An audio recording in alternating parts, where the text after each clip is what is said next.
സംസ്ഥാന സർക്കാരിന്റെ വിവിധ ധനസഹായ ക്ഷേമ പദ്ധതി ആനുകൂല്യങ്ങളെ കുറിച്ചാണ് ഇന്നത്തെ വീഡിയോയിൽ.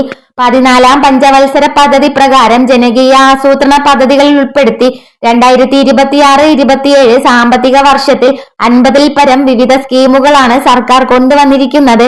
വീട് മെയിന്റനൻസ്, കൃഷിക്ക് വേണ്ടിയുള്ള ധനസഹായങ്ങൾ, ജൈവവള വിതരണം, മഴവെള്ള സംഭരണ നിർമ്മാണം, 60 വയസ്സിന് മുകളിൽ പ്രായമുള്ളവർക്ക് സഹായ ഉപകരണങ്ങൾ, കട്ടില്, കമ്പിളി പുതപ്പ്, ഭിന്നശേഷിക്കാരായിട്ടുള്ള വിദ്യാർത്ഥികൾക്ക് സ്കോളർഷിപ്പ് ആനുകൂല്യങ്ങൾ, ഭിന്നശേഷിക്കാർക്ക് 3 ചക്ര സ്കൂട്ടർ വിതരണം, ഇങ്ങനെയുള്ള ഒട്ടനവധി ക്ഷേമ പദ്ധതികളാണ് സർക്കാർ കൊണ്ടുവന്നിരിക്കുന്നത്.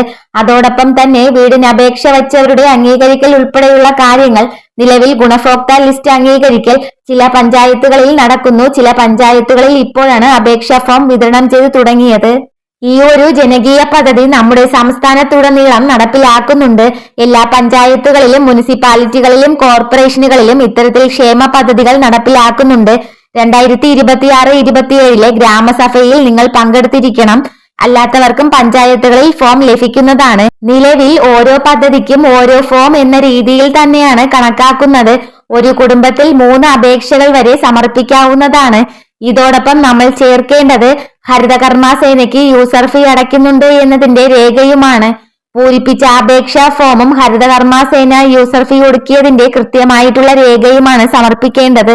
ഓരോ പഞ്ചായത്തിലും വിവിധ പദ്ധതികൾക്ക് ധനസഹായം നൽകുന്ന സ്കീമുകളുണ്ട്.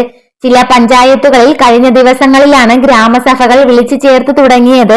പദ്ധതിയിലെ ഗുണഭോക്താക്കളെ കണ്ടെത്തുന്നതിന് വേണ്ടിയുള്ള ഫോം വിതരണവും ആരംഭിച്ചിട്ടുണ്ട്.